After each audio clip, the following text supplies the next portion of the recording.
20 meters. 17 meters. Standing by for touchdown.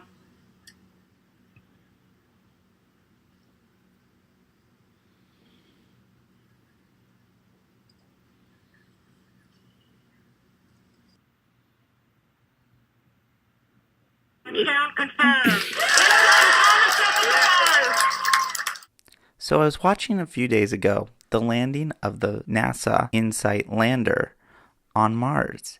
It was really cool to see everyone very excited about this pretty momentous space event. It was actually the first time I've gotten to see one live. And it kind of made me think about space exploration and a game called Kerbal Space Program.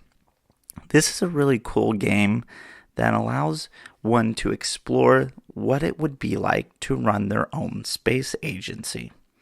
You can play a game either in a sandbox or as a career mode. It allows you to build really elaborate rocket designs, all sorts, including landing vehicles and others. Here, for example, I'm designing a very basic rocket. Actually, it took me a few minutes just to remember all the steps. There are a lot of different pieces, and they all have different benefits.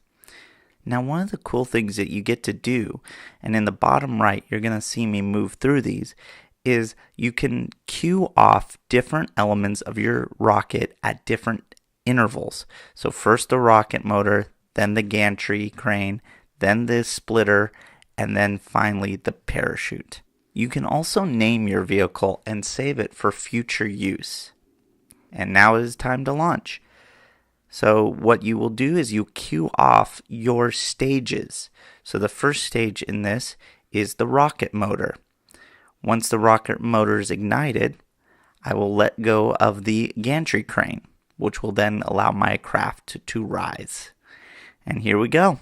We are now airborne and off into space. And as you can see, you can also control many different things. Throttle. You also have a little character down here in the bottom right, your little Kerbal Space Cadet, Space Commander. Pretty cool stuff. And it even simulates real forces on your aircraft, including things like wind friction and G-forces. Here we're about to separate. So we're going to separate from our main craft. And we're kind of spinning around here. You can actually control a little bit of your craft.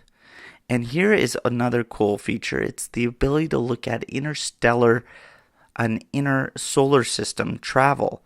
And it gives you these great animated maps. And they also allow you to bend time, because obviously one thing we know about InSight is it took a lot of time to get there. So one nice thing about Kerbal Space Program is you don't have to wait. So here we are. We're kind of approaching back to Earth, or as this is actually Kerbal, the planet, not Earth. Once again, you can see the realistic modeling of air friction. I'm glad we put that heat shield on.